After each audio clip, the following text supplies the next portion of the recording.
Hey folks, welcome to the DarkHorse podcast live stream number Lambda Upsilon .3771.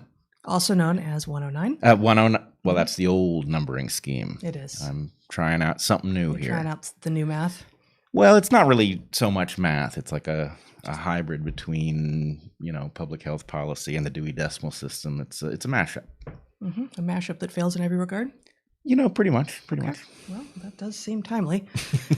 Yeah, just in time to get it under the wire for 2021. Yeah. So here we are. This is going to be our last regularly scheduled live stream of 2021, but we are likely to have one more, just not on Christmas, not next Saturday, and also not on New Year's. Actually, that reminds me, I should tell them this is our last opportunity to alert you that winter is in fact coming. It is. Yes. So soon. So soon. In fact, we're going to end the show today with a few brief missives from Australia, where winter is coming, sure, but summer is really coming to be in full swing just about now. And what is it feeling like there? From the brains of one of our friends who lives there. We are going to be talking today a little bit about obesity, as we've talked about before, and its implications for COVID, which we got to by thinking more about children. We were asked in our Q&A last week about someone on the school board of his child's school was putting together arguments against mask mandates for school children, and he had the sort of lack of efficacy in children and lack of efficacy for masks for everyone, and low rates of COVID in children. But what we had said was, it's so bad for them. Developmentally, in terms of what it is that they are and what it is they're learning to be. And I was thinking more about that answer last week, and thought we'd go a little bit further today. So we're going to talk about obesity, about children, about something you have termed ethical offense, and again, a bit from Australia. And first, logistics. Yeah, let's do that. A. Yeah. Okay. Logistics number A. Logistics number A, indeed. So we're likely to do a live stream sometime between Christmas and New Year's, but there are actually 3 DarkHorse podcasts that you have recorded with other guests that will be dropped sometime between now and 3 weeks from now. They're all I have not seen any of them, but I've heard tremendous amount about them and talked with some of the guests, and they look to be extraordinary. Mind-blowing each, I promise. Yeah. So we aren't going to give anything more away about that, but there will be. This is not a dry spell for DarkHorse. We're just not going to be live streaming on, again, Christmas or New Year's. Our book, A Hunter-Gatherer's Guide to the 21st Century, we had signed copies available. We went up to the islands, to the San Juan Islands, specifically to Orcas Island, to Darville's bookshop last week to sign copies, and we signed a lot of copies, and all the copies they had, and they had a lot of copies, and they're all sold out, unfortunately. So. I have been having Traveler's Check flashbacks ever since. Yeah. It's worse than the number of signatures you have to do when you get a mortgage. Right. It was a lot of signatures. We're grateful to do it. We're glad to do it. But there aren't any more available at the moment. There won't be any more available, at least until after Christmas. So please do continue to support Darville's. It's a wonderful independent bookstore. But at the moment, you can't get signed copies of Hunter-Gatherer's Guide from them. They do have more books. They're just not signed.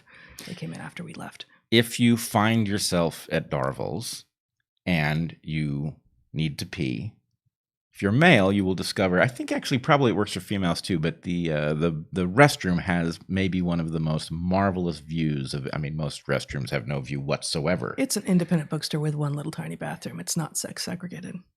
No, it's really a question of if you're standing up. Still, when you walk in, you do. Yeah, I think women don't I don't know what it would be like, crab walk into the bathroom. Well, the question is, actually, you're looking up at Mount Constitution, I guess, if you're seated. So it's probably a very nice view as well. But I can assure you that in the male typical peeing position, the view is spectacular, and it's worth a trip to the restroom. And worth a trip to the bookstore. Yes, that as well. Yes. But I also wanted to mention the translation rights to Hunter Gatherer's Guide have been sold. There's still lots of offers coming in, lots more that will be sold. But I just wanted to list off the translation rights to our book have already been sold for, I'm just going to say the countries here: Lithuania, Poland, Spain, Romania, South Korea, Thailand, Vietnam, Russia, France, and China. And many more are in the works. And we're told that they can take a long time to actually come to fruition, although we know that the French publisher is hoping to have its translation done and available for people as of May of next year. So we're hoping that all of these happen fast, and that's exciting. And it's a little weird because in most of those languages we have zero ability to assess the translation, and in none of them do we have an excellent ability because we're just, neither of us is fluent in any other language, as much as we wish that weren't true. I'm actually hoping that for some of the English-speaking countries that have separate rights, we will be approached to do the audiobook, and we can try some really over-the-top accents. Yes, that would be excellent. Excellent. Okay, let's see. Oh, well, we're for now still on YouTube and on Odyssey. The chat is live on Odyssey. You can ask questions for the Q&A that will follow this episode at www.darkhorsesubmissions.com. Please consider joining our Patreons, as always. This month, the private Q&A is not on the final, but the penultimate Sunday of the month, which is, say, tomorrow. So if you join my Patreon before then, you can join us for our live Patreon Q&A. It's 2 hours starting at 11 a.m. tomorrow, Pacific time. And we leave it up afterwards, so you can always watch it later. But it's small enough that we're able to actually interact with the chat. And sometimes our friend Fairfax shows up for that as well. And here he is being very lovey on camera for those of you just listening. The products that are still available at store.darkhorsepodcast.org include Saddle Up the Direwolves, We Ride Tonight, Digital Book Burning, the Epic Tabby himself, and various more. There are a number more in the works, but none will be available before the new year. Consider going over to Natural Selections, my Substack, where what we talked about last week, I made a list with a little bit more information on those 12 important books and added one to the list. With our friend Drew Schneidler, wrote about gifting traditions 2 weeks ago. And for this upcoming Tuesday, we'll have the complete rendering from our friend in Australia about what he's seeing there. So we're going to finish off today's episode by reading some from that. But on Tuesday, we'll post for public consumption. You don't have to pay. Are you going to do a follow-up on regifting traditions? The gifting traditions, it's interesting. The gifting traditions that Drew and I wrote about, we wrote about frogs and spiders and such too, but naturally, as one does, well, as some people do. But the regifting traditions, specifically in the Kung did it, and in Iran, which were the two non-weird traditions that we talked about, specifically have rules and regs basically around regifting. And it is, in fact, for the kind of formal gifting that is done as opposed to that between intimates. In at least a few decades ago in Iran, it is not only expected that you will regift, but actually not only okay, but expected even when it's boxes of pastries. So you just have to do it fast enough that they aren't stale by the time you regift them. But there's actually very little expectation that you eat them yourself. That there's a tradition of just passing along. It's the act of giving as opposed to the gift itself. Well, I was kidding, but that sounds fascinating. It is, yes, yeah. I learned, as did Drew, a lot about that from one particularly long and interesting paper that appeared, if memory serves, was written by a woman who, I don't remember in which order it happened. She either came to be living in Iran and then became a cultural anthropologist and then also married into the culture, or it may have been the other direction. But either way, she had both the personal, intimate way in, and also the participant observer's eye, trained as a social scientist, I believe. Right. I've made every mistake in the book, and now I'm going to describe them to you in hilarious detail. Exactly. Okay. Without further ado, we have 3 ads this week. We are, as we have said repeatedly, very grateful to our sponsors. They have really helped us know that we can continue this as other sources of funding have become more tenuous. So we have 3 this week, and we will continue to have 3 most weeks for the foreseeable future. We have Homedics, Four Sigmatic, and Public Goods. So, our first sponsor this week is Homedics, which makes an air purifier that actually lives up to expectations. We've said a lot about the health benefits of being outside, of course, in the fresh air. Scientists have figured out some, but not all, of why being outside is so good for you. But sometimes you can't be outside, and sometimes indoor spaces aren't amenable to being totally cleared out by opening windows. And if, for instance, you've got pets, as we do in your home, there's a good chance you've sometimes got smells that you don't want. Enter Homedics Total Clean Air Purifier. It uses true HEPA filtration and UVC technology, capturing 99.9% of the bacteria, virus, mold, and fungus that were assessed in third-party testing, as well as pollen and smoke. In our experience, it reduces all sorts of pet odors, as well as lingering cooking smells that are wonderful at the time, but maybe you'd rather not wake up the next morning still smelling yesterday's sausages and pasta, for instance. This air purifier cleans large rooms fast and is quite inexpensive compared to similar items on the market. It's compact, easy to carry, and not ugly. It also has both a low setting that is silent and 3 different light settings, one of which is no lights on even when the filter is running, which is terrific. So there's no unavoidable blue lights on this thing. So whether you're dealing with allergies or just looking to keep your house smelling fresh at times of year when you can't throw open all the doors and windows, go to homedics.com/darkhorse and use promo code darkhorse. You'll receive a free replacement filter with the purchase of your air purifier, up to a $99 value. Make sure you add the replacement filter to your cart or else the promo code won't work. That's a free replacement filter when you go to homedics.com/darkhorse and use the promo code darkhorse. Our second sponsor for today is Four Sigmatic, which we have come to you with very often. You are frequent viewers of DarkHorse will be familiar with the drill by now, but here we go. Four Sigmatic is a wellness company known for its delicious mushroom coffee, as well as protein powders that contain mushrooms. That's a little weird, yep, and delicious. Also true. Four Sigmatic's mushroom coffee contains organic, fair trade, single origin Arabica coffee with both lion's mane and chaga mushrooms. Four Sigmatic's ground mushroom coffee with lion's mane adds a little something, some crispness, some focus, I find. It's delicious, just like your favorite coffee, dark and nutty. And the protein powders, added to a smoothie or to banana bread, for instance, punch up the protein a little and again give a little something, and don't change the taste. Except for instance, the peanut butter protein powder, which added to a smoothie with banana, honey, cacao, nibs, peanut butter, and milk or dairy-free alternative increases the peanut buttery flavor, which is a good thing. All Four Sigmatic products are organic, vegan, and gluten-free, and every batch is third-party lab tested to ensure its purity and safety. And they have a 100% money-back guarantee. Love every sip or get your money back. So, we have an exclusive offer with Four Sigmatic on their best-selling mushroom coffee for DarkHorse listeners. Get up to 40% off free shipping on mushroom coffee bundles. To claim this deal, go to foursigmatic.com/darkhorse. That's FOURSIGMATIC.com/darkhorse and fuel your productivity and creativity with some delicious mushroom coffee. All right. Third up is Public Goods, our final sponsor for today. Public Goods was also one of our very first sponsors back in May of 2020, and we are still as pleased with them now as we were at the beginning. Public Goods can simplify your life as a one-stop shop for everyday essentials. Their ingredients are carefully sourced, high quality, and affordable. Public Goods has ramen and mustard, deodorant and dental floss, shampoo, coffee, and a French press to make your coffee in. They've got grain-free granola and curry paste, flatware, and towels.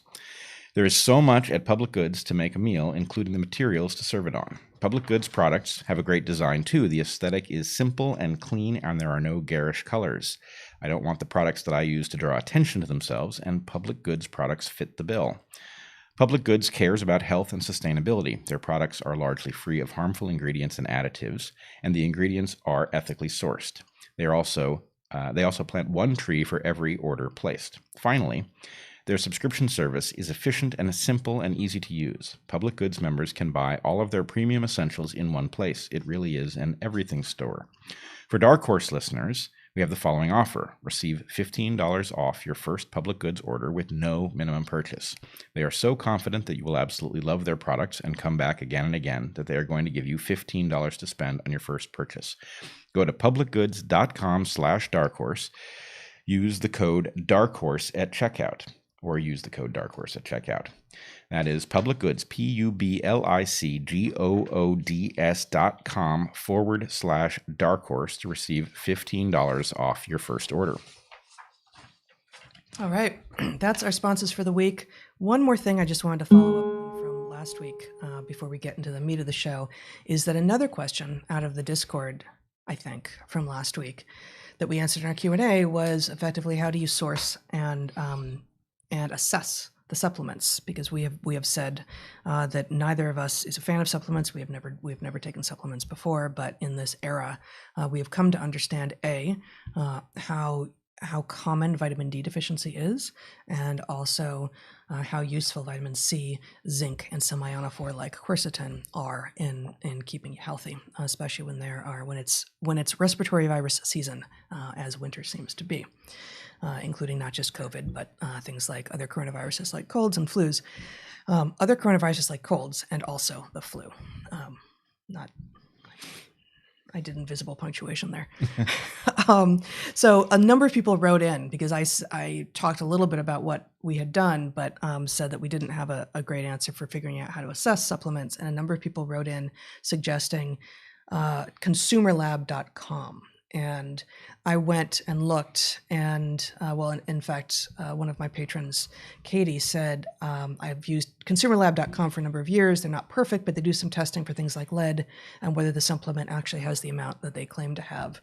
They show the research, both good and bad, for each supplement and the form that it takes. And this is something I mentioned, the molecular form that may or may not be, for instance, bioavailable. And as she says, you have to subscribe, but they have a cost breakdown for different brands and which is cheapest. So it sounds kind of like a Consumer Reports, but specifically for supplements and other related things. And I went there, I assessed it a little bit. I actually subscribed, I assessed it some more, and I find that it is as good as people are recommending. So that's consumerlab.com, which seems to be, if you can afford a subscription or even just do it for 1 month and figure out everything you want to know about where to source supplements, which supplements are the right things to do. So the idea is the lab generally surveys supplements. It's not that you're sending them something to check. No, you do not send them things. They're not an in-house. That they don't do it that way. You look at what they have already assessed. Reviewed. Yes, but it really is. It's quite exhaustive. It's quite exhaustive and quite good. Okay, so all of that out of the way, I wanted to return first to talking a little bit about the comorbidity for COVID and the general sort of life comorbidity, if you will. And I'm not sure that's how doctors or clinicians or researchers would say it, but that is obesity. We've talked about this a lot before. In fact, I found that we talked about it first in our live stream number 9. You mean it's a comorbidity across many different things, not just COVID? Is that what you mean? Yeah, I mean I guess it's a risk factor for early death and other bad health outcomes in general. And with regard to COVID, we were talking about this as early as, like I said, April 21st, 2020. In our 9th live stream, I went back and looked, assuming that my notes are complete. I think we didn't talk about it before then, but we definitely talked about it then. So before we talk about some of what is going on with children, I wanted to review some of what we know about obesity with regard specifically to COVID. And in live stream number 69 on February 27th of this year, we showed, it's just showing me the wrong paper here. Actually, Zach, you can show this table briefly, and then maybe I'll just pull it back. Actually, apologies. Here's the paper. It's O'Hearn et al. 2021, called Coronavirus Disease 2019 Hospitalizations Attributable to Cardiometabolic Conditions in the United States, a Comparative Risk Assessment Analysis. If I may have my screen back here, I think I made some, here we go. Just a couple of we're not going to go through the paper in depth. Again, we talked about this in episode 69. They find, and you may show my screen here if you like, Zach, from the abstract, as of November, and this is published a while ago, so this is not up to date, but we see nothing to suggest that what they found has been overturned. As of November 18th, 2020, an estimated 906,849 COVID-19 hospitalizations occurred in U.S. adults. Of these, an estimated 20.5% with 95% uncertain, I'm not going to focus on the numbers here. An estimated 20.5% of COVID-19 hospitalizations were attributable to diabetes mellitus. 30.2% of total obesity, with, that is to say, body mass index over 30 kilograms per meter squared.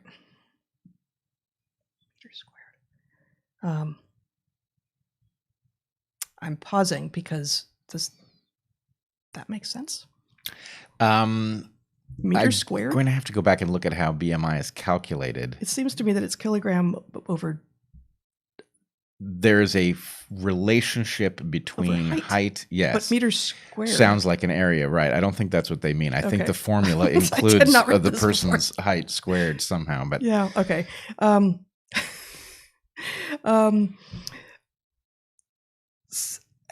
You know what? I'm gonna skip this. I'm gonna go. There's just a lot of numbers in there that are not at the moment making immediate sense. What are the clinical implications of what they have found? Having found the top risks, again, were obesity, hypertension, and diabetes. They say clinicians should educate their patients who may be at risk and consider promoting preventative lifestyle measures, such as improved dietary quality and physical activity to improve overall cardiometabolic health and potentially minimize the risk for coronavirus disease 2019 severity. Sounds like a good idea, does it not? And finally, there's one more thing from this paper. In the most recent CDC analysis of available national data among individuals diagnosed with COVID-19, a 35-year-old with diabetes, hypertension, cardiovascular disease, obesity, or other chronic conditions had a similar risk of COVID-19 related hospitalization as a 75-year-old with none of these conditions, and a similar risk of COVID-19 related death as a 65-year-old with none, a dramatic biologic aging effect of poor metabolic health on risk of severity of a viral infection such as COVID-19. So again, a 35-year-old with one of these prime comorbidities is in worse shape or as similar shape with regard to COVID risk as a 75-year-old with none of those risks. It's amazing. Which is an extraordinary finding. So thank you, Zach. Given the steep aging curve of this disease. Yeah, because age is right. It goes from a trivial disease for very young, healthy people to a spectacularly dangerous disease. Well, spectacularly dangerous, a very dangerous disease to elderly people. Exactly, and the fact that of course, it's not that simple, but the amount to which, to some degree, especially if you are currently healthy, staying healthy is relatively easy. And if you have one of these conditions, insofar as you can, in as much as possible, taking control of your own health and getting your weight down, getting your hypertension under control to some degree, can actually affect outcomes across domains. And so we have also talked about, however, the fact that the clinical suggestions here that health officials and doctors advise patients to lose weight and to address the health conditions that they can actually control, as opposed to simply relying on external sources of health, which is what the single-minded public policy on dealing with COVID seems to be, basically isn't happening. Now, we did talk in a couple live streams ago in 107, I guess, about some health advice that's coming out of Florida now, in which they're actually saying, go outside, get active, eat healthy, move your body. And it sounds great, but it's literally the only one that I've found. I'm certainly not hearing anything like this at the federal level. And what we have seen is, and I'm going to just revisit, since this is, again, from our 9th live stream, a piece that we saw in Wired, and then one from the LA Times more recently, that, what is the mainstream media doing with this kind of actual research results around comorbidities and COVID and how you can reduce your risk? Well, in April 17th, 2020, Wired published a piece called COVID-19 Does Not Discriminate by Body Weight. The claim that those with higher BMIs are at special risk of dying from the coronavirus is grossly overstated. And here, very quickly, just Zach, show my screen to demonstrate that this is in fact what the article looks like.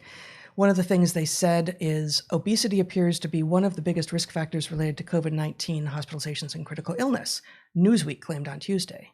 Yet this rhetoric is based on flawed and limited evidence, which only exacerbates the stigma that larger-bodied people already face in society and our healthcare system. The stigma is what truly jeopardizes their health, not weight itself. Wow. A fact that's only more important to consider in the midst of this pandemic. The stigma is what jeopardizes their health. And the article ends with this gem. Instead of trumpeting the supposed risks of high BMI and adding to the already damaging impact of weight stigma, researchers need to be asking deeper questions, and public health officials and journalists need to report on the science in more nuanced and sensitive ways. As of today, December 18th, 2021, there was neither a correction or a retraction anywhere associated with that article from Wired, which is from April 2020, at which point we already knew that obesity was a comorbidity, and we still know that. Follow the sensitive science. Follow the sensitive people and their feelings. There you go. Yeah. Well, that's really fascinating. And I must say, I do think that, BMI is a proxy for something. And it's flawed. It's deeply flawed. Yep. But, all else being equal, does BMI correlate with risk for COVID? It clearly does. It clearly does. And so the question is, okay, you could add nuance to this, right? For one thing, BMI is such a crude measure in its formulation that you really don't know very much about, whether someone is overweight or how overweight they are based on the simple measure, because there are body shape differences. And obviously, somebody can have an awful lot of, muscle mass. There's a level at which that can become a hazard in and of itself. But basically, there's a lot of variation that isn't captured in this one measure. Right.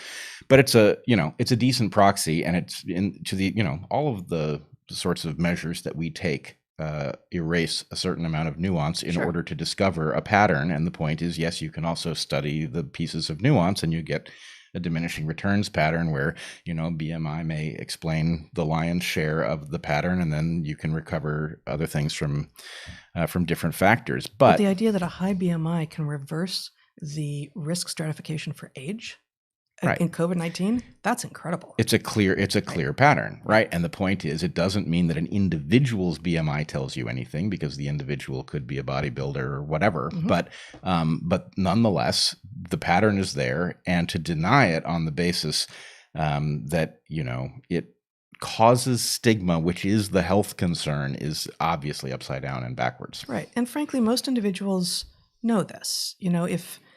If you're huffing and puffing after climbing one set of stairs somewhat slowly, you're probably not in very good health. I mean, in fact, I don't know why I'm hedging with probably. I don't know the situation in which if you're short of breath after climbing one flight of stairs, I do not know the situation in which you are in peak health. It could be that you just have something temporary. It could be that you climbed the stairs too soon after having run 5 miles, right? Well, and that you're not back at baseline. But we know this, and yes, there are people who have who weigh more than what the standard suggests they should, who are healthy. Of course, there are, but that is not. There is so much evidence. There is so much evidence that obesity is a risk factor across many health conditions, and specifically for COVID. Well, I want to push back there, because I don't know what it's like to be 90. It's possible that a healthy 90-year-old might be huffing and puffing after a single flight of stairs. I just don't. I don't know. Mm-hmm. So I won't say, there's no case, but the point is, if you're 40, 50, a single flight of stairs shouldn't throw you like that. And to the extent that it does, that's nature's way of telling you need to build more capacity. Right. So anyway, it's a minor pushback, but I hear that. There's just another, there are a lot of these, but there's another amazing piece on obesity and COVID from the LA Times, which was published this year, not that recently, May 9th, 2021. It's called Fat Shaming, BMI, and Alienation. COVID-19 brought new stigma to large-sized people. So I'm going to read just the first short 6 paragraphs of this. And I do not know how to pronounce the names here. Crystal Bogon cried after the needle went into her arm. Not because her first dose of the Moderna vaccine hurt, but because finally being fat actually paid off. The 53-year-old was inoculated in the parking lot of Kaiser Permanente in San Jose on a rainy Friday in March, 4 days after eligibility in California was broadened to include people with underlying conditions. Among them, a body mass index of 40 or more. 233 pounds for an adult who is 5 feet 4 inches tall. Bogon's medical record at Kaiser shows she is morbidly obese. As an activist, she prefers the word fat. Her experience with medical providers has been one incident of size stigma after another, she said, like the time she went in with a scratched cornea and was told to lose weight. She fears being hospitalized with COVID-19 and unable to advocate for herself. For that reason, I decided, you know what? I'm not going to feel guilty about being vaccinated. I'm going to do it, she said, and I'm not going to apologize for it. I've been in fear the whole flipping time, staying home, avoiding everybody. I couldn't do my job. I'm an electrologist. I remove facial hair. I couldn't come to work. I couldn't make money. That, however, is changing. Thanks to a vial of vaccine, a very sharp needle, and a policy switch that allowed women and men like Bogon a chance to be inoculated before the general public in California about a month early. It's not every day that we get something for free because we're fat, said Bogon, who launched a YouTube channel called Fat Product Review. We'll stop there for now. Go ahead. Go for it. Well, I just wanted to say a couple things. I mean, this story is layer upon layer of betrayal. Yes. Right. The idea that we are going to, at this stage, now champion obesity and portray this as the point at which it pays off is obviously absurd.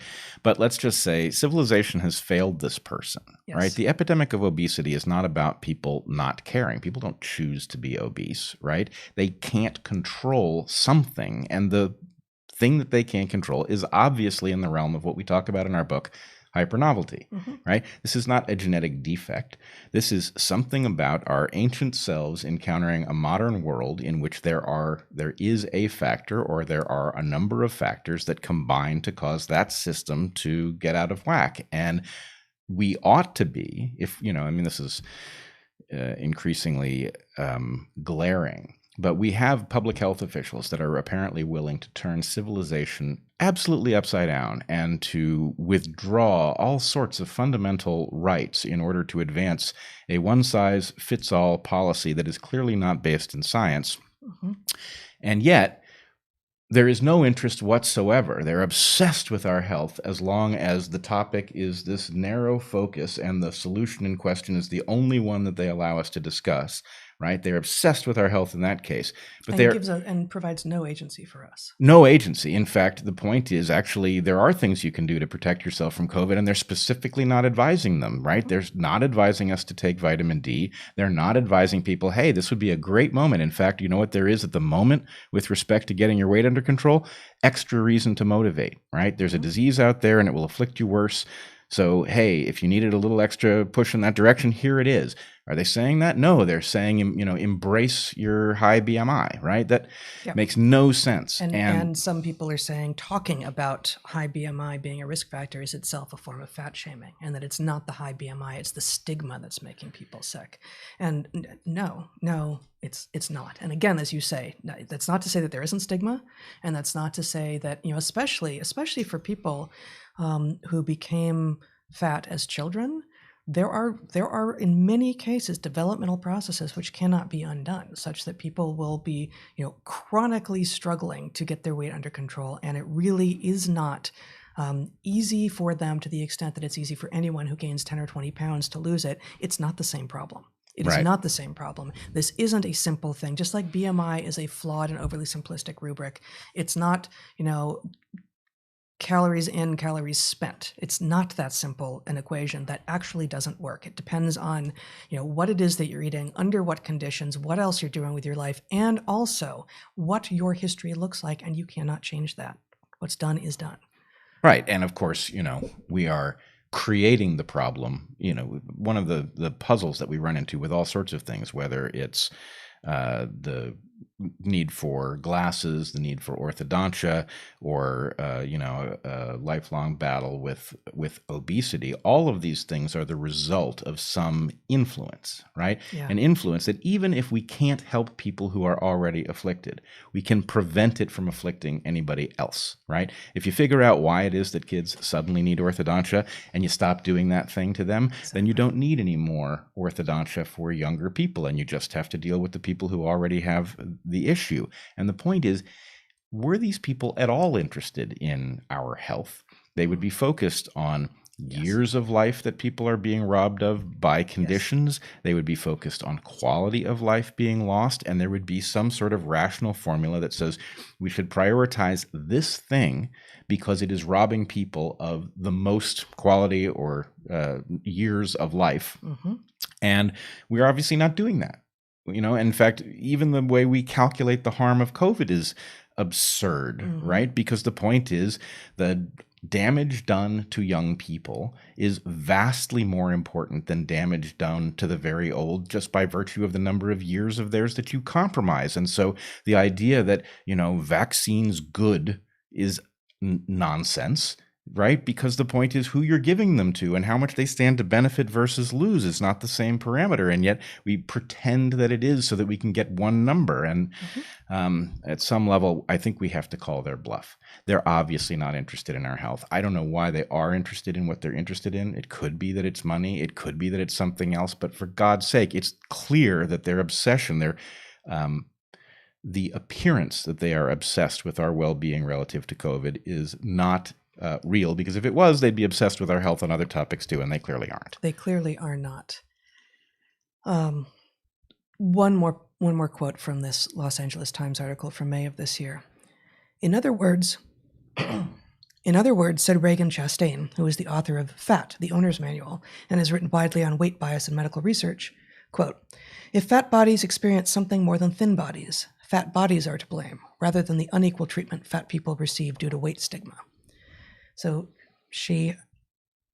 I actually don't know, that person, Reagan Chastain, is saying this is a mistake, that pointing out that being fat is correlated with outcomes is a mistake, and that is again due to stigma. So it just goes on and on and on. But all of that is in service of talking about children, because as it turns out, maybe even more so in children, although it is difficult to parse the data that we are being shown, because we are not generally being shown all of it, as always. The data are juked all the way down at some level.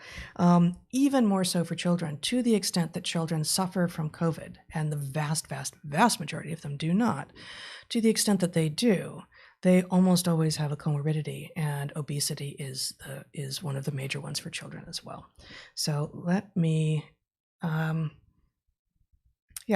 children don't die of COVID, and they don't get sick from COVID. Here is the CDC's data. I'm trying here to go to the government's information, the CDC, the FDA, exactly the people you would expect. If they are not giving us everything, they are going to err in the direction that serves their narrative. Yes. As opposed even to, by their own numbers. Even by their own numbers. What we have here is deaths. This is through 12/15/2021, so it's updated regularly, starting with January 1st, 2020. Each line is it's split by sex, and age, total deaths in that age group for this period of time, and deaths attributed to COVID. I will say, they say COVID-19 deaths. I'm going to say deaths attributed to COVID, because increasingly that's one of the ways that we are sure that the data are being juked, for instance. And yes, it's one of the places that the literal bodies are figuratively buried is by categorizing things. And it's clear, you and I have been through this multiple times, it is clear that there is a narrative that starts this, right? COVID is to be maximally terrifying, and the one-size-fits-all vaccine policy is to be maximally beneficial, and things are moved by category in order to reflect that narrative, even though it's clearly not a straightforward conclusion. Exactly. So for those just listening, I'm going to scroll down. I'm going to try to. No, it doesn't want me to. And show that as you get to, as you go up in age, again, this is just girls coming into women, the number of deaths in the age group increase because deaths increase. You have a lot of deaths in the first year of life, because we are born fragile, and we become anti-fragile with age if we are allowed to be, but we are born very fragile, and fragile and easy to misplace. We never did that, I swear to God. That's what screaming's about. Yes, that is what screaming. Yeah. That's how it starts out. Yeah. So the overall deaths in the group, unfortunately, you can't. Well, actually, here, sorry. I can't. Oh, nope, don't show that, Zach. Sorry. Here we go. Yeah, you can show this. And, actually you can't really. So you're seeing, I didn't have time to do all the right stuff here. this is just the same data in a spreadsheet, where you can see that, and I didn't make the formatting nice. The number of deaths increases as you go up, and the number of COVID deaths increases up until the number of deaths in women over 85 is well over 1 million total deaths, and the number of COVID deaths attributed to COVID are over 100,000. That's consistent with the kinds of numbers we've seen. And now we start over. This is now males, and again, it starts out super low, and it just climbs and climbs and climbs. And if we look at just the 18 and under mortality data, we have a total number of deaths attributed to COVID in people under 18 in the US is 655 across the entire pandemic, 655 deaths in the US for people under 18. And if you take out that first year where you're super fragile, and even more so, who knows to what extent those dead with COVID was actually dead of COVID. If you take those out, you're less than 500. You're at 492 total COVID deaths, according to the CDC's numbers in the US across the entire pandemic. So what does that tell us? That tells us, again, that children aren't dying of COVID, and that furthermore... Well, you got to be careful. I mean, obviously 500 is a lot of kids. It's a tiny number. It's a tiny number compared to all of the kids who have died, and the fact is that compared to every older age group, yes, is a tiny number. So yes, it's not binary. It's not zero. Yep. But it's actually closer than any other demographic description of a disease progression that I've seen. Well, I would also leave open the possibility that it is zero given the noise. But I just want to say 500, if that's the real number, right? It's not zero. It's a large number of kids in absolute terms, but compared to other causes of death, it is very tiny. And I think I know where you're headed here. You were not headed somewhere further. I'm going somewhere further, but I didn't think you were done with your sentence. Sorry. It was one of those sentences that just ended abruptly in the middle. See. There was a sentence cliff, and I see. Okay. Well, man, nothing is working quite. So one of the places I wanted to go from here is to show this FDA document that came out in October 26, 2021, called Vaccines and Related Biological Products Advisory Committee Meeting. This was a document prepared, again, by the FDA in service of allowing mRNA COVID vaccines in 5 to 11-year-olds. So again, the point of this document is to provide evidence that what we need are EUAs for 5 to 11, for the vaccines to be allowed in 5 to 11-year-olds, which of course, as we know, were granted. So again, just like with the CDC data, I'm going to the source that I would expect to have to be biased towards the narrative, not away from the narrative. And yet even here, we find things that don't quite fit with the narrative. Here's their page 4, and this is a PDF that I'm showing, but I'll post the link in the show notes. This is COVID weekly cases in across all age groups. And it looks scary. Look at those peaks. The peaks for all age groups. You have the light blue line is lowest. That's 0 to 4-year-olds, and it basically the peaks get higher the older the age groups are. But the peaks are mirroring one another to some degree. Okay, that seems like evidence that you might want to be thinking about. But then you go to page 11 in this document, and what this is doing for those just listening is tracking flu hospitalizations and COVID hospitalizations. Flu from 2017 yearly, from the 2017-2018 year, flu season 2018-2019, 2019-20, 2020-21, and then COVID from the beginning, or actually from October 2020 through September 2021. So a comparable amount of time they've controlled for the amount of time-ish. And what we find here is that, yes, mitigation measures have been in place. And so you would expect, hopefully, COVID was spreading less than it might have been, and that flu was spreading less than it might have been. But check out that flu cases are effectively zero. There are 9 pediatric influenza hospitalizations reported in the 2020 to 2021 flu season. 9. Compared to in other years, we don't actually have the absolute numbers. We just have rates per 100,000 of the population. The rates are so low from last year that it's effectively zero, as you can see on this. And they, of course, have not given us the actual ability to compare apples to apples here. And the COVID hospitalizations are lower than pediatric hospitalizations from flu in previous years. Again, there were mitigation measures in place, but still, what happened was flu dropped to nothing. So none of those hospitalizations happened. And we know that at least in some cases, some of the tests that were supposedly testing for COVID were impossible to discriminate between whether or not they were testing for COVID or flu.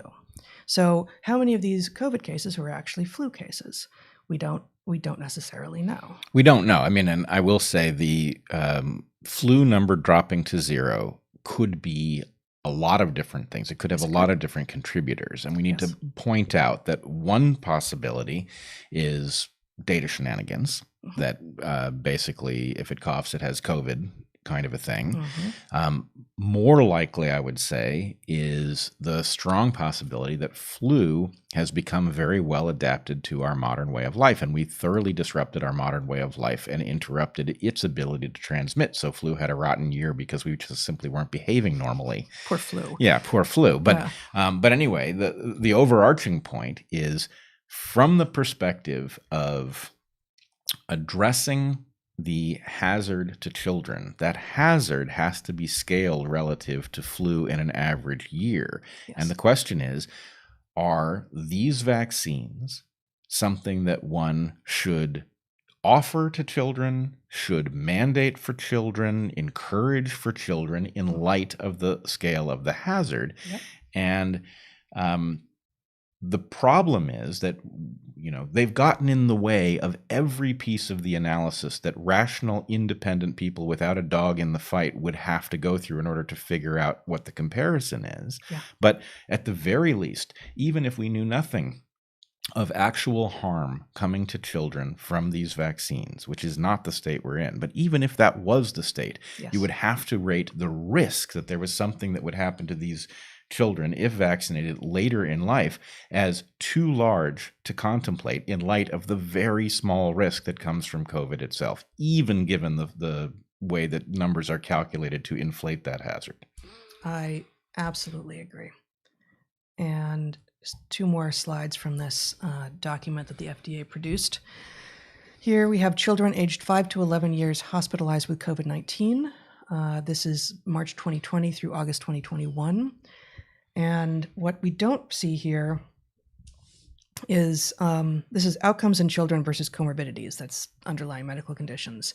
But what we don't see is a number of, how many kids who ended up hospitalized with COVID had any comorbidities. That's the number I want to see. And I don't see it here. But what we do see is how many kids who were hospitalized had greater than one. Oh, no, that's equal to or greater than one underlying conditions.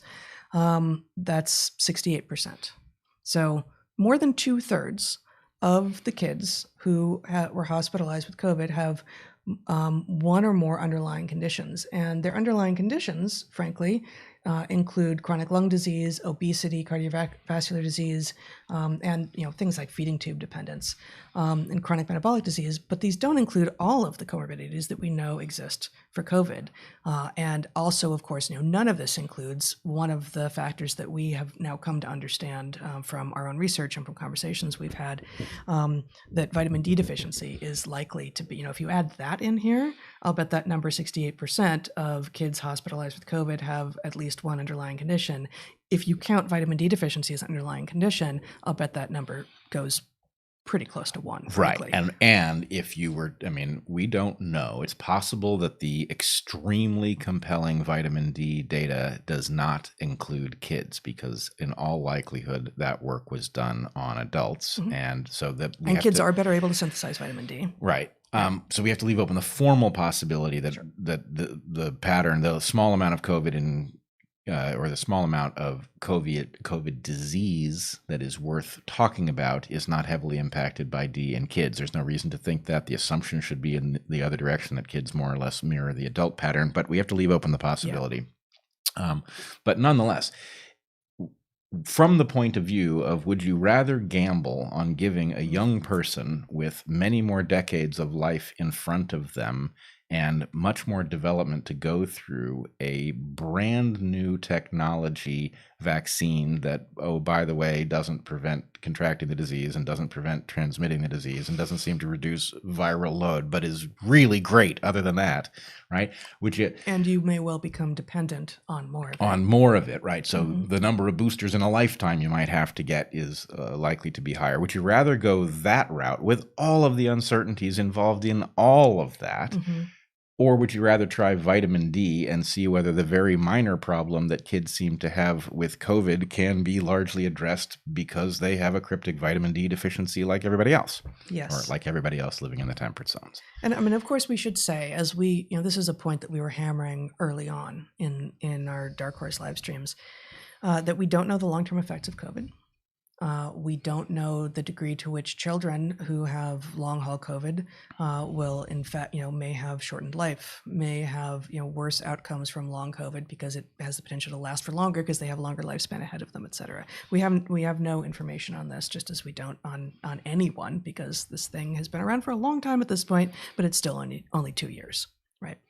But that said, all of the information that we do have suggests that, yes, obesity is a risk factor across all age groups, and children are at lowest risk for bad outcomes from the disease, and they are at the same or in fact higher risk for bad outcomes, adverse events from the vaccines, especially boys, as we've outlined in other places on the show.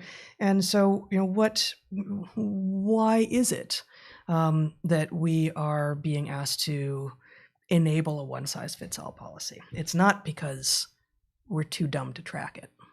That may be part of the story, and you hear that from people. People are too stupid to keep track, and so you just need to give them one solution, and that's what they'll do. We all get into that headspace sometimes. My God, I don't want to make another decision. I just want to have brand loyalty, decision loyalty, something. I want to just vote blue. I want to buy that kind of toothpaste. I want to go to that restaurant and order that thing. I just want to not think about, I've got choice fatigue.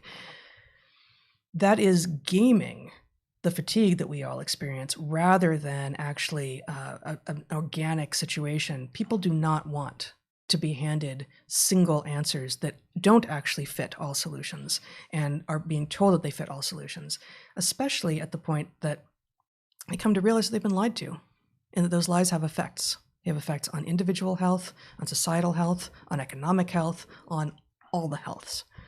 Yeah, it doesn't make any sense that this is about we can't handle the complexity. For one thing, much of the vaccine hesitancy surrounds a lot of us having seen the complexity and saying, actually, there's too much uncertainty here to contemplate this. And the longer that we wait and the more we learn, the more frightening the picture that emerges from what is apparently already known becomes. So I would point out in thinking about this question, you're comparing it against a lot of unknowns with respect to how much hazard there is to kids in these brand new novel vaccines. That would be true if there had been no observation of harm whatsoever, but we are not in that circumstance. In fact, even in Pfizer's trial on kids, which was tiny, it was like 1,200 kids, there was an absolutely serious adverse event with permanent effects. The Maddie Daguerre case, I think that's how you pronounce her name. It may be Daguerre. But in any case, this was a girl, really a hero of the pandemic, somebody who volunteered to test the vaccines because she wanted to contribute to the solution to COVID.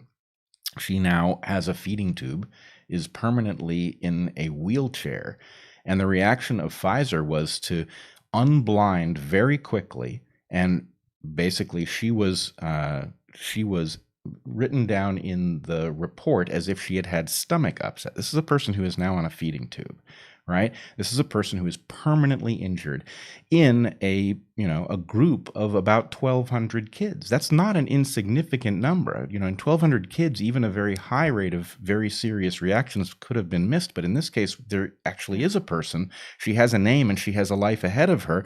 And, Pfizer is effectively pretending that she doesn't exist or is faking or something like that. And it's preposterous. And the fact is, parents have a right to know this and they have a right to say no to these things. Yeah.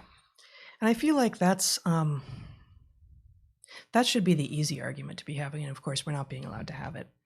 But maybe what got me thinking specifically about children and the way that we are frankly destroying children's futures right now was not even about the vaccines. I'm showing you data that was prepared in service of getting the EUA for vaccines in 5 to 11-year-olds. But I got thinking about it because of how schools look. And I guess schools don't look this way all over the place, but certainly where we are and where a number of places are, there's still mandatory masking in schools and other measures in place. And actually, let me just show this one last screen here, Zach. This is again from the FDA document. This is page 14 of this FDA document, which just shows the data from the previous page in a different graphical form. Underlying conditions as risk factors in hospitalized children 5 to 11 years, again, March 2020 through August 2021, in which obesity and chronic metabolic disease show and things like feeding tube dependence, again, show up as strong risk factors for bad outcomes from COVID. And, I wonder if Wired or the LA Times would say that the FDA is fat shaming here.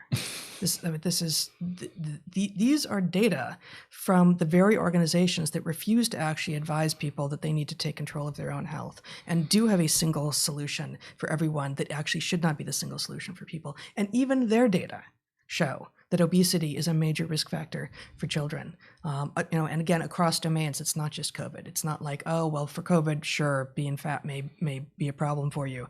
But no, across domains. And again, because developmentally, you set so many things in motion that you then may not be able to change later on. The healthier you are as a child, the more likely you are to be able to maintain, and if you lose it, sometimes regain your health as an adult. So we wanted to actually show, I've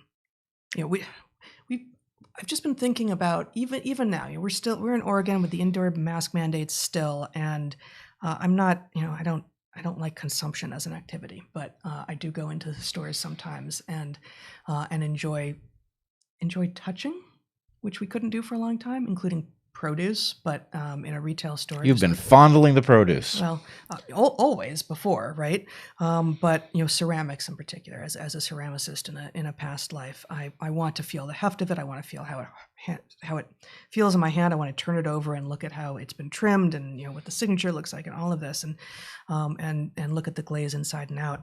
And I also want to smell things. There are a number of things that you can buy that they're actually about smelling them, and you can't smell through masks very well. You are going to love Meta. It is very much like, sorry, that was a terrible, terrible joke. Yeah, I'm really not going to love Meta. But if that's my experience, and I'm a middle-aged woman who has long since come to understand my embodied nature in the world, children are just coming into a knowledge of who they are as embodied beings, as intellectual beings, as mental beings, as psychological beings. And they are learning how to use their eyes and their noses and their fingers and to make eye contact with one another, which, okay, fine, you can still do that with a mask, how to smile at one another, how to give indications of mood, of agreement, of tolerance, of disagreement, of intolerance, with facial expressions, with hugs, with refusals to hug, with turning away, with all of these things that, frankly, mask mandates and keeping children from getting close to one another is going to have such remarkable downstream effects, and it's probably not going to be traceable to those things. But we are, even more than we were doing before, with our helicopter and snowplow parenting and the pharmaceutical drugs that were being handed to kids in the form of speed and anti-anxiety meds and SSRIs and the screens and having destroyed the economy such that they would have a hard time ever imagining a future in which they could own a house. All of that has been terrible, and we've written and spoken about that extensively. But this thing that we're doing now to kids in the schools, it's worse, and it's going to be very hard to undo. And I wanted to just show this video of Jen Psaki, our press secretary, responding to a question about this from a reporter. So Zach, that is the video that we sent to you. If you could, okay, all right. One more question on schools. obviously the White House wants schools to be open and been encouraging schools to open. Yeah. Many schools are fully open, but inside schools there are often very strict rules. For example, sometimes students are required to eat outside or eat distant from each other, not talk to each other while they're eating. Does the White House want to see those rules lifted as well to get back to a more normal school experience? Well, schools are taking steps, especially since we've only recently approved through the CDC and FDA vaccines for 5 to 11-year-olds. They're not approved for kids younger than that, to keep their kids safe and keep students safe.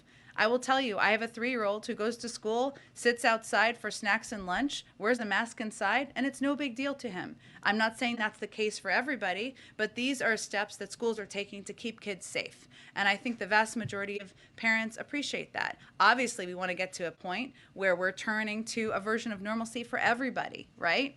Where you're not sending your kids backpack with 7 extra masks, right? Where you're not adding 2 hats so that they're warm outside for a snack. There's no question that's the case. But we also think the most important thing should be safety, the safety of kids, keeping kids in school, which the president is very focused on. And some of these steps, creative steps that schools have taken, have enabled that to be possible. Go ahead.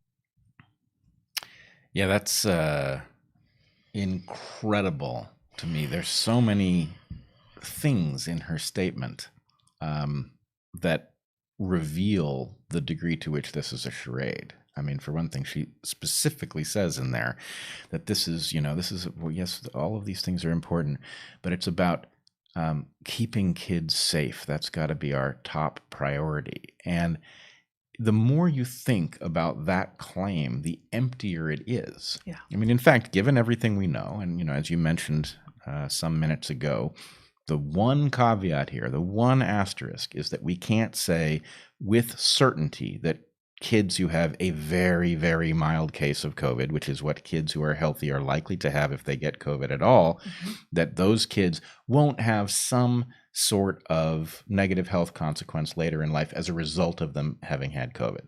Seems pretty unlikely. It does. But possible. But nonetheless, asymptomatic cases in adults don't seem to lead to long COVID, for instance.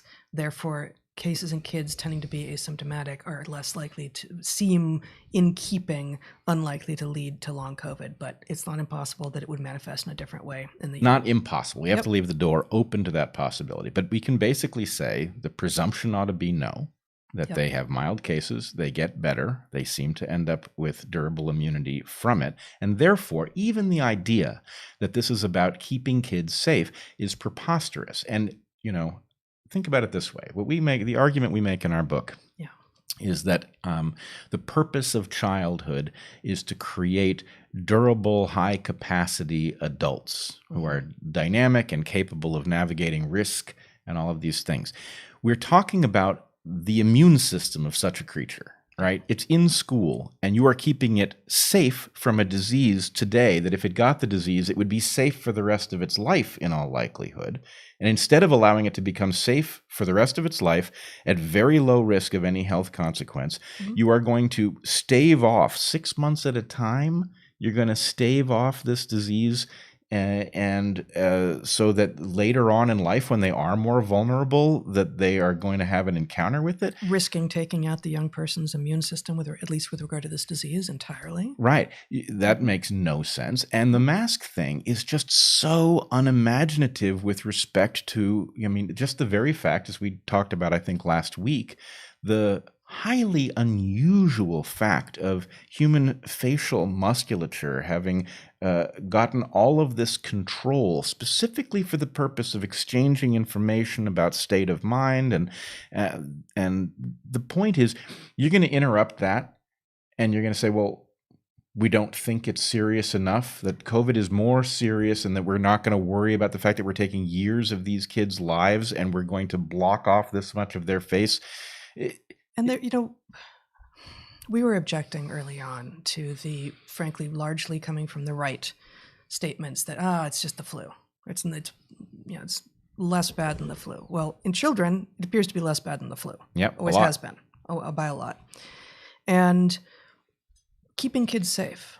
Okay, so we're going to pick one thing which makes kids unsafe, one thing, and maximize that. Like it's like these people have never heard of trade-offs or diminishing returns curves or anything mature and wise about how it is that you navigate a world in which actually it's not just one variable. There's not just one variable. If COVID was literally the only risk to anyone and there were no costs to these mitigation measures, then maybe. It's not the only risk, and there are known costs, and you've got to know that there are a lot of unknown costs too. And we are doing incredible damage. And, you know, also one of the other things that she says in there is, you know, A, her 3-year-old is in school, which is a bizarre claim, but okay. But a 3-year-old's in school, wears a mask, snacks outside, whatever. He doesn't, I think what she says is he doesn't mind. Yeah. Like, and this is consistent with the trans activists also, the trans rights activists, the TRAs. They would have us believe that everything that a child conveys, be it actually stated in the case of trans rights activists or not stated in the case of my kid doesn't mind, is the truth about that child, and what they currently believe to be true is somehow magically turning into reality as well. Now, we don't believe it when the kid claims he's a dinosaur, but when he claims he's a girl, we do believe it. And when a kid tries to be a big boy and doesn't complain to his mom, who's the damn press secretary, that actually he'd like to be able to hug his friends, and maybe he doesn't even know. He probably doesn't know what he's missing. Right. He's 3, and he's 3. He doesn't know about seeing people's faces without these things. I had 3 different interactions with children this week, children I don't know, in stores. Little children who were not masked, thankfully. Sometimes even the babies are masked. But these little children weren't masked. In Oregon, everyone else is masked in stores. But I was able to play these sorts of like peekaboo games with these kids. And in their cases, the moms were fine with it. Sometimes they get freaked out if a stranger wants to play such a game with their kid. These kids were so ecstatic. They seemed more ecstatic than usual to just have some interaction in which there was pleasure on the part of another ape on the other side of the interaction. And I so wanted to just take off my mask and let them see my face. But I didn't. And I thought, again, what are we doing? How will we ever end up knowing what all we have brought with all of this? And frankly, who will be held accountable? Yeah, actually, a mutual friend of ours contacted me for advice this week. And the question was literally, should I move? I'm concerned about yes. masks on my very young children and the developmental effects. This is somebody who's actually considering upending, moving away from their family, moving to some state where this is a place that I think the family has lived. He's not a first generation person there. Right. This is a place where somebody has roots. And the idea is those roots are up against the normal developmental inputs that will allow a person to become a full human being. Right. And, it was very difficult to say, well, the masks suck, but, it's not that bad, because maybe it is. Maybe it is that bad. Yeah. Maybe it is that bad. And that actually is let me read a little bit from this excellent piece that came out this week. You may show my screen, Zach. This is from an outlet called Front Porch Republic, which I did not know before. And the piece is by someone named Teddy Macker called Facts to Faces on the Masking of Children at School. So I'm just going to read from my PDF of it. Please know that were you to say to me, but Teddy, you are callous and out of touch for carrying on like this. My father died of COVID. I would bow and fall silent. But I also bow and fall silent when I see the boy walking through the park before school with his mask on. This child, like so many other children, is haunted by a fear that's most likely a phantom. As you may know, of the 74 million people in our country under 18, about 500 have died of COVID. Of those 500, it seems many, had underlying health conditions. And if you glazed over reading those last 2 sentences, we are all so numbers hungry and yet numbers numb, please consider reading them again. In the interest of seeing life steadily and seeing life whole, these numbers should be known. So wouldn't it be more sensible for that boy to fear riding in the car on the freeway with his texting-prone sitter? Or visiting the pool with friends? Indeed, it's easy to think, like many do, that the masking of children is a symptom of a large, unwieldy, and blind momentum portending a host of dystopian changes, and that we've collectively gone nuts. I'm skipping a section here. And it's easy to think that we adults have welched on a primary charge to teach the children that the world, even with the fret and strife that accompany being human, is good, beautiful, and worthy of our trust.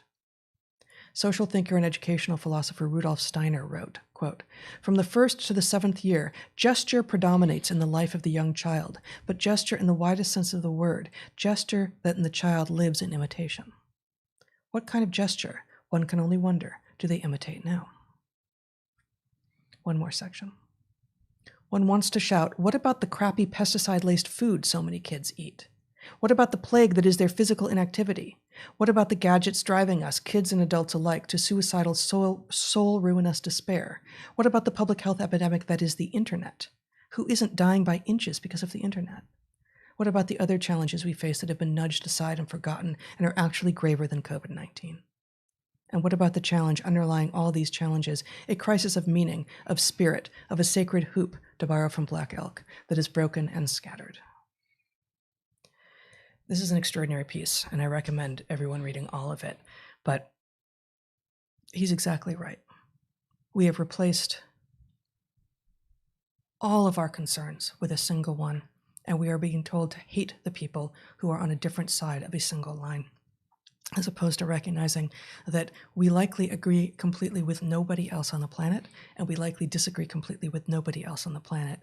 And that those of us who see what is happening to children and to democracy right now, sometimes we feel like we're yelling into a void, but we also know, you and I know, and we hear from other people who are speaking publicly, that the amount of voices that we hear in return saying, thank you, keep it up, what do I do? How do we get out of this? We don't have all of the answers by a lot, but you have to know that you're not alone, that there are a lot of us out here. Yeah, I've noticed, I'm sure you have too, a theme has begun to emerge in the many pieces of correspondence that we get. And it's interesting, it's not the first time this has happened to us, where a theme from, dozens, hundreds of people who aren't in contact with each other emerges, presumably because it's separately evolving and bubbling up in all of these different quadrants. But the theme is, thank you, you are keeping me sane. And I increasingly, I know, as you know, exactly what they're talking about, because it is like, I'm struggling for an analogy that is not antlions and what happens to an ant that has gone over the edge of an antlion. You may have to describe antlions. Antlions are the larva of an insect that sits at the bottom of a hole that it has excavated, and the sides of the hole are steep, and if you step over the edge, you slide further and further in. The more you struggle to get out, the more you kick the sand loose and fall into the mouth of the antlion. You being an ant, not a person. Right. Antlions do not come in a size such that a person could fall into an antlion funnel trap and die. As far as we know. I never have seen it happen nor described it, but of course the people who would have been able to describe it are presumably gone into the maw of an antlion. You, the ant, find yourself struggling and making reverse progress. But in any case, yes. What was the antlion analogy? The antlion analogy is the struggle to remain sane, as effectively 1,000 different messages that induce you towards insane conclusions come at you from every angle. They start coming out of the mouths of your friends, right? And the point is, staying sane at this moment is not a simple job. I do think you and I have been pointing out in ways big and small that the key to it is finding other people you can trust and trusting them, right? That's the thing. And so anyway, apparently a lot of people are getting something necessary and vital from us just by simply hearing a conversation that it may be a lot of things, but at least it's not crazy. And when we're wrong, we say it, and when we disagree with one another, we say it, and that's how it's supposed to work. Yeah, we're trying to make sense, and when one of us says something that isn't quite right, the other one pushes back, and the walls don't collapse. And anyway, it's kind of what sanity sounds like, I guess. But in any case, that's a really interesting and important theme to suddenly be bubbling up in people's minds, and I believe it is an important indicator of something. But I did want to say, I'm struggling between two instincts on the mask thing. I increasingly think the mask thing is diabolical, especially as we inflict it on children and pretend that it's going to be low cost and that the reason that we're doing it is about keeping them safe from something that would actually render them perfectly safe indefinitely if they got it. But the other thing is, there's some, I think I must have picked it up from fiction somewhere, but there's some sort of an obligation to respect a highly capable enemy, right? To note what the enemy has done right. And you can imagine being some kind of warrior on a battlefield and, somebody outfoxes you and you both suffer from it, but also can appreciate the elegance of what they've done. The mask thing is diabolical genius. It is absolutely diabolical genius because of two things. One, the symbolic nature of it, right? The fact that they have gotten us to remind each other of just how dangerous everybody is if you don't let your literal guard down, right? Or if you do let your literal guard down. That is a beautiful metaphor, right? Everybody else, they're your enemy. They're a hazard to you, right? And the point is... Unless you're sitting next to them in a cafe. Well, that's the thing, as you and below I have begun to joke about the COVID layer. The COVID layer exists up with the wait staff, Sure. right? Because they're standing, and obviously the COVID is up there. And it's also very useful to have them be othered. Wonderful to have them be othered because of the class implication of it, right? You are being served there at the table, mask down. They are serving, mask up. It's lovely the way it separates us. Everything for division. Right, everything to divide us. But then the most amazing part of it to me is at the point that you begin to realize that this mask thing, that the evidence that the mask thing actually works by putting them on healthy people, that protects anybody, it does not, right? What's more, mask versus not mask is not the category. Most masks are garbage, right? This is something I got wrong. Okay. Most masks are garbage. For masks to stand any chance of doing any good, you have to get a really good one and you have to know how to use it. And that's not what we're being mandated to do, right? This is a symbolic gesture that has got us constantly in the mindset of COVID. And it is exactly the same goddamn thing as at the beginning of this, when they shut down the beaches and the trails. And you and I were saying, hey, wait a minute. Outside is where you want people to go. They are safest out there. It's mentally good for them. They can interact with each other normally and not be in such terrifying fear all the time. No, they should sit inside, eat Doritos, play on social media, and wait for the vaccine. That's effectively what was being said. And so the thing is, the masks are the way of getting the constant reminder out there where it doesn't belong, right?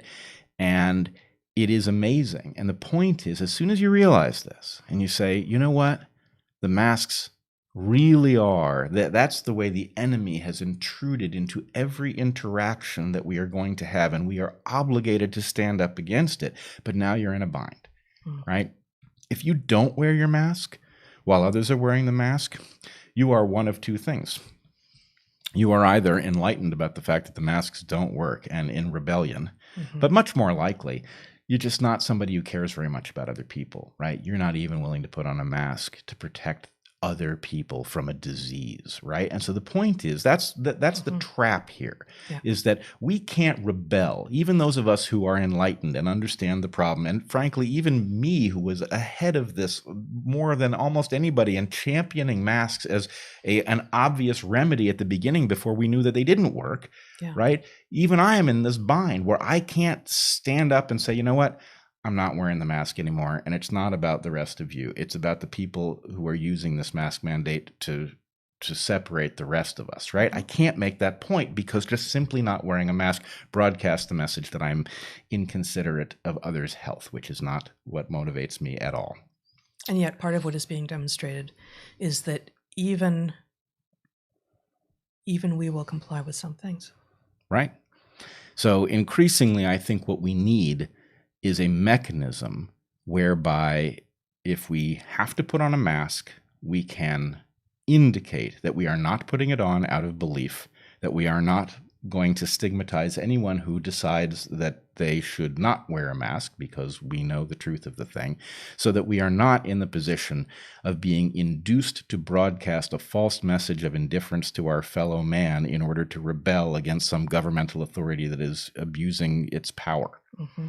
And I don't know exactly how we get there, but we need to do it, and we need to do it right away, because this mask thing is such genius, right? They're getting us. It's like they've gotten all of us to wear their logo, broadcasting their brand everywhere, Mm-hmm. right? And to put our own spin on it. And it's enough, right? This is evil. Yeah, I agree. Maybe it's time to talk about what you termed ethical offense. I think you just were. I think we just were talking Yeah. about ethical offense. So maybe we've done that. well, I want to add one thing to Yeah. it. We, because of the strange life that we have been thrown into after leaving our positions as college professors, we are pretty well insulated compared to most people to various kinds of mandates, right? Mm-hmm. Because, we run our own business out of our own home. We don't interact with as many systems that are capable of inflicting penalties on us. But we've, in fact, run into penalties twice this week. And I'm not going to talk about the particular details of the organizations in question. But twice we have encountered discrimination based on an unwillingness to receive these vaccines, and no alternative is offered, right? It is not that they are saying you can't participate unless you provide evidence that you don't have COVID with a recent test, which frankly I think is probably unnecessary given where we are with COVID, but I'd be willing to do that, right? Because we are not indifferent to other people's health, and because COVID is a serious disease. I wish I thought it was a truthful and accurate indicator. But given that I don't believe that of the vaccines anyway, if we're in that landscape, at least having that be an option, Right. would be a way to allow all human beings to participate in whatever it is that we're trying to participate in. Not even just allow. Mm-hmm. My suspicion, based on everything you and I have uncovered and looked into, is that a person who has a negative test, especially in light of the fact that the tests seem to be biased in the direction of diagnosing COVID where it might not be. They tend more towards false positives. Right. That's what you're saying? Yes. Yeah. My suspicion is that a person who has a recent negative test is safer to be around from the point of view of the likelihood of catching COVID from them than somebody who's been vaccinated a month or two ago, mm-hmm. who could very well have COVID and you wouldn't know. Right. So the point is, if you're really trying to protect your event from COVID, and I understand, certainly, even if you didn't believe in these vaccines as being safe and effective, mm-hmm. I could certainly imagine being in the position of hosting an event and imagining that somebody's going to come through the door and, there might be an event where people get COVID at at the thing that you're hosting, and, obviously there are consequences. There could be legal consequences. Why weren't you vigilant about blah, blah, blah, right. And there could be, social consequences, damage to your organization's reputation. So I'm sympathetic. And that's why I'm willing at my own expense to get tested to participate. But what I'm not willing to do is pretend that it is acceptable for us to be othering each other over these remedies. These remedies are not high quality and they're dangerous, and there is no nuance whatsoever being offered with them. So the idea, that an organization would say, well, you're not vaccinated, you can't participate, when they didn't even ask us if we'd had COVID, mm-hmm. right? So if we had COVID and hadn't had a vaccine, we would be the safest people to be around, at least as far as Delta goes. So the fact that they didn't ask means that this isn't really about health in the first place, or it's so unnuanced as to be absurd. And so enough. We cannot continue othering each other. And that means, effectively, note that you are being used by something that hasn't even figured out, if it is interested in health at all, it hasn't even figured out how to age stratify or how to separate out those who are immune from a natural source versus a vaccine source. It hasn't done any of this work, right? And it has you othering other people. Yep. That's an immoral entity. And so the point is, we have to start turning the heat up on those who would do the bidding of this thing, right? Yes. And I actually saw, we also saw an example online. This didn't directly affect us, but there are some cities now that actually have vaccine mandates for indoor dining. Seattle is one of them.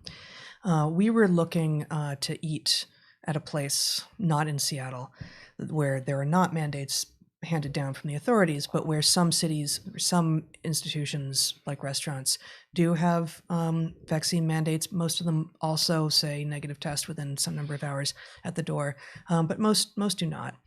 And I was looking at a restaurant that looked really fabulous and that had all these great reviews, except somehow the overall review average was very low, and it was about the 3 most recent reviews, who were all from, it turns out, members of the same party, had gone to the same meal. And at first I thought, oh, the restaurant was having an off night or something. Well, it turns out, upon reading these reviews, that the major objection that the people in this party had was that they went out for some big event. There were many of them that went out to this meal, and that this restaurant did not require proof of vaccination. And that on that basis, these 3 individuals who had what sounds like a very good meal were effectively engaging in the very same tactics as cancel culture. They had the ability, given that this is a restaurant that has not been in existence for a lot of time, and so didn't have so many reviews, that the 3 most recent ones being terrible didn't affect the overall rankings. They had a chance, and especially in an era of restaurants struggling to survive and it not being clear what they're going to be required to do by the city or the state or whatever. It was particularly appalling that people would go after a restaurant this way for failing to put up a should be their choice vaccine mandate for entry into their restaurant, when, again, COVID is not the only risk to you out there, guys, and for almost everyone, it is not the major risk to you by a long shot. And again, I'm not going to use the specifics here, but the restaurant owner or his agent responded to the lengthiest of these galling reviews and said, "We're very sorry about these other experiences that you had, but with regard to vaccine mandates, this is our choice. We choose not to require evidence of vaccination against COVID at the door." I was about to say, he did not say, nor do we require evidence of vaccination against rabies at the door, right?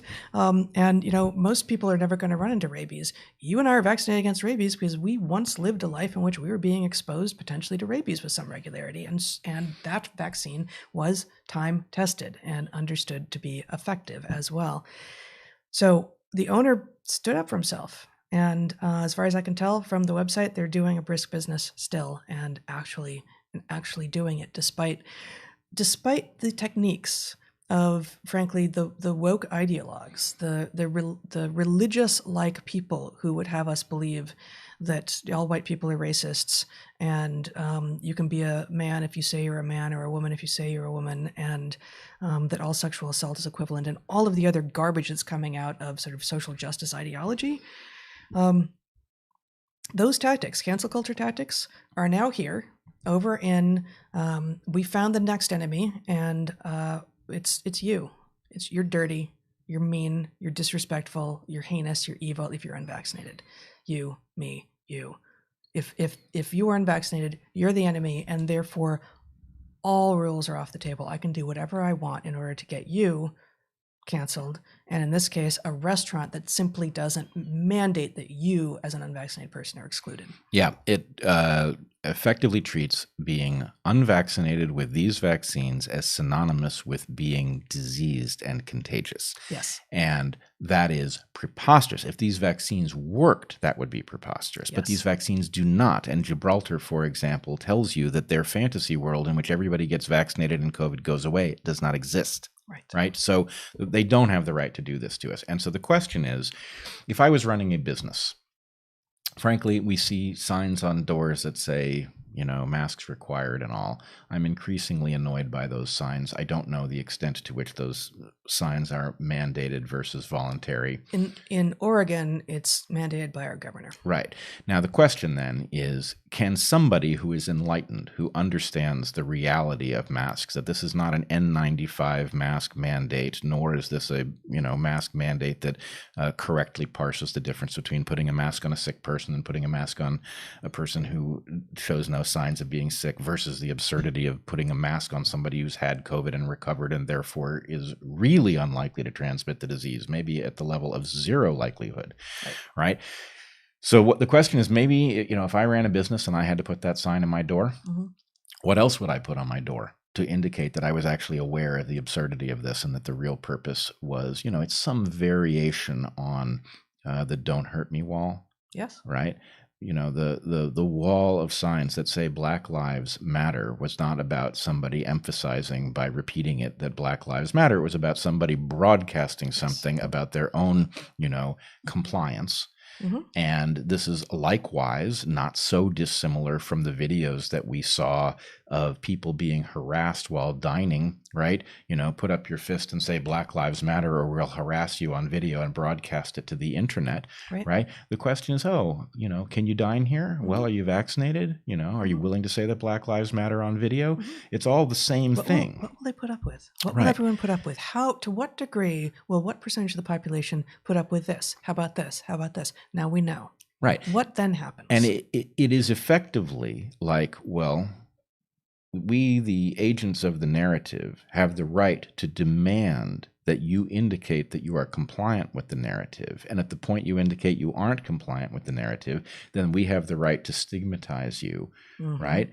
And that is now happening. It's not exactly like it went down with woke and BLM, but it's not so different either. It's clearly a variation on the same playbook. Yep. And, this fits very well with what we've been saying about, there's woke, original flavor woke, and then there's medical woke, right? And the point is, these have nothing to do with science or a detailed analysis that reveals a pattern. That these are narrative assertions that then cause citizens to step in and do what government cannot, right? Citizens are being used against each other. And it is very much, is it exactly brown shirts? No.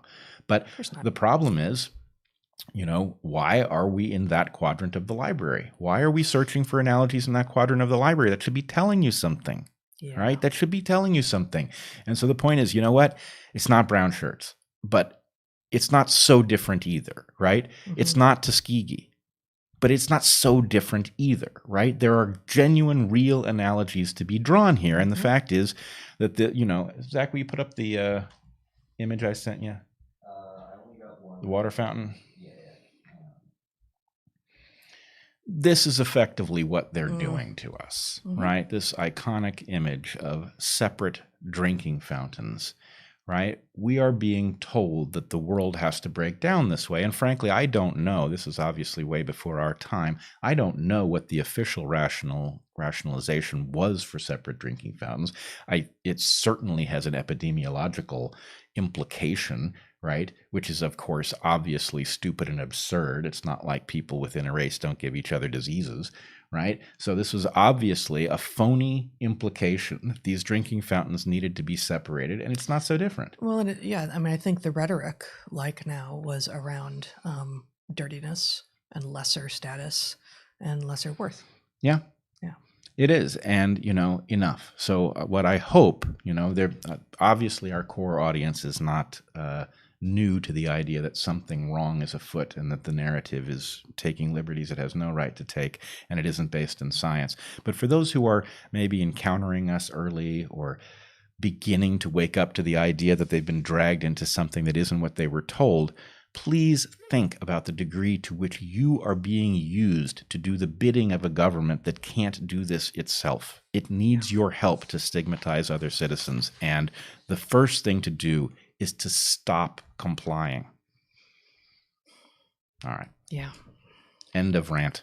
No, I think we need more of that.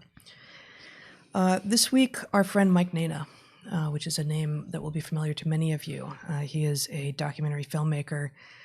He made, among other things, he documented the grievance studies affair with Peter Boghossian and Helen Pluckrose and James Lindsay, and he also directed, created all of it, the 3-part, 1.5 hour total evergreen documentary, which he sort of came to know as we met him back when we did I guess we met him when we did an event.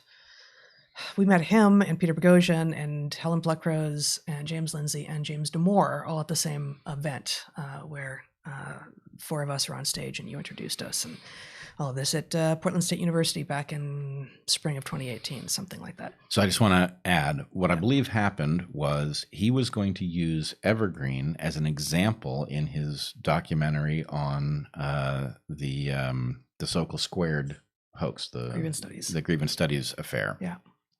And as we told him would happen, if you dig into the evergreen story a little bit, you're going to fall into this incredible rabbit hole of absurdity. Mm-hmm. And that's in fact what happened. And so he did a separate little documentary on evergreen. Not that little. Yeah, it's not that little, 3 parts.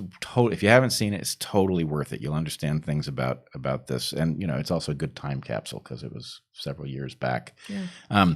But anyway, he also participated extensively with Benjamin Boyce in putting that together. A lot of the footage are things that Benjamin Boyce collected, cataloged, and pried loose from evergreen in Benjamin's The FOIA requests that just wouldn't stop. Right. And so Benjamin has done an incredible job of getting all of the material that explains that event into the world. So anyway, check out Benjamin Boyce and Mike Nayna on YouTube.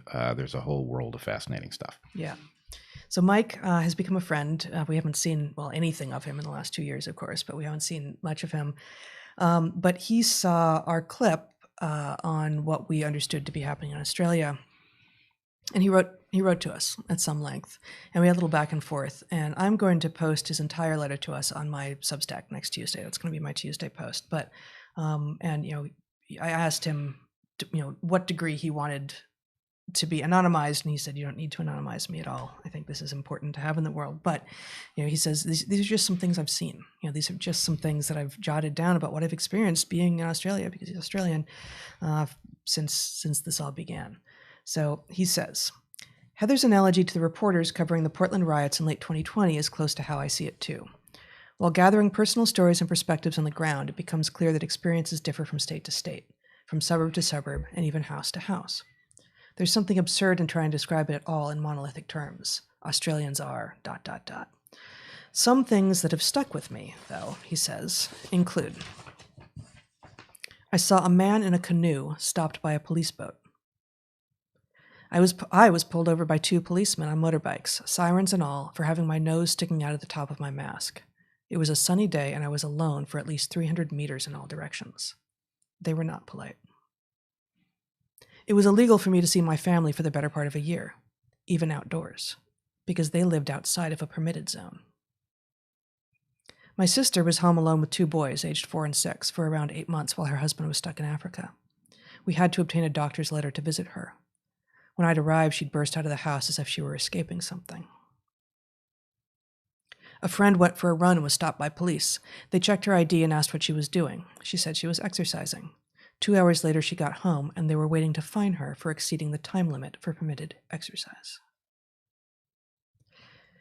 He's got a lot more, again, which I'll post on Natural Selections on Tuesday. Yesterday, Mike sent another note as follows. One more thing you might find interesting, and to keep you up to date, is that it's summer now, and the East Coast of Australia is at long last moving from a zero COVID paradigm into a mitigation model. My sense from talking to family and looking at their Instagram feeds is that lives are looking a little more normal, and memories of the police state are beginning to fade. I'm sure many, like myself, saw something they don't want to forget so quickly, and are unsettled by the state's capacity to flick the switch like they did. Terrifying. So terrifying. And as we said in the original clip, which he was referring to, which he was responding to, it does feel like there will be people who will say, I'm in Australia, and that's not true. And what they mean is, I'm in Australia, and I didn't see any of those things. And that's sure, quite possible. Of course. In some of these cases, only Mike and, say, those police officers are the ones who saw it, right? But the idea that you will generalize a perfect, pseudo-utopian democratic state from not having directly experienced things yourself, especially if you have the kinds of privilege that many of the voices out of Australia who are claiming that nothing is amiss there have, is rather the opposite assumption that you should have. These examples, in this case from a trusted friend, we know he is not making any of these up, do provide evidence that something has been very much amiss. They do not speak to overall pattern. We don't know how many incidents there were like any of those. But one person alone, a person with a trained eye who is experienced in documenting things, saw a number of things across a number of domains that were very much amiss and did not remind him of the country that he calls home. Yeah, I think the thing we really can't infer is how patchy it is. But and the he fact says that, right? Differs from suburb to suburb, house to house. But the fact that one person observed all of these things says something really dramatic. And I would point out, I've been thinking an awful lot about Julian Assange in light of his losing his motion to stave off extradition. Yeah. And it increasingly is clear to me that, I was vocal at the beginning of the Assange affair, and I don't think I was vocal enough, because I think the point is it was very hard to make the case that this is the step onto the slippery slope that leads somewhere you will find impossible to believe, right? We are now somewhere that many of us find impossible to believe. And the point is, Julian Assange was the canary in the coal mine, and the absurd treatment that he faced and the false portrayal that has been so relentless was a clear indication that something wanted rights to do this to a journalist that embarrassed it, right? Mm-hmm. This journalist did journalism, and the rights that a person normally has. Now, he's not an American citizen, so in some technical sense, he lacks certain rights that he might otherwise have. But nonetheless, something clearly wanted to turn him into a political prisoner, torture him publicly so that we could all watch him come apart, that others wouldn't dare to do the same sort of thing. And we now have some indication of why. And no doubt the thing didn't know about COVID and in what context it would abuse all of our rights, but it did know that it wanted the right to abuse all of us, and abusing all of us is a lot easier with Julian Assange, in a cell somewhere. Mm-hmm. And so anyway, this is a lesson of history that I think we need to remind ourselves of, that you have to protest these things when they show up at first, because by the time it becomes clear just how important and broad the threat is, it's too late. You're behind the 8 ball at that point. That's right.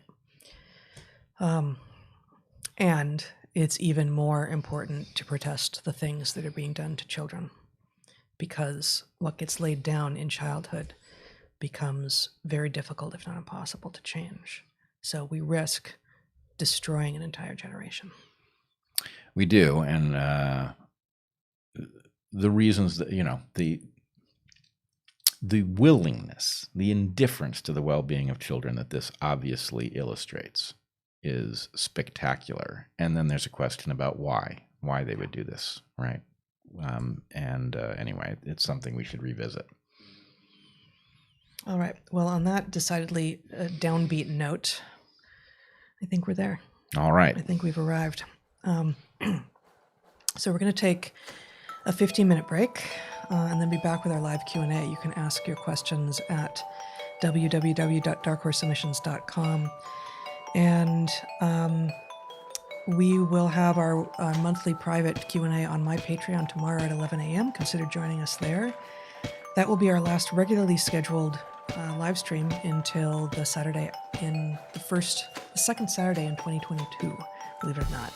Like I said at the beginning of the hour, we are likely to do another live stream sometime between Christmas and New Year's. We're not sure exactly when.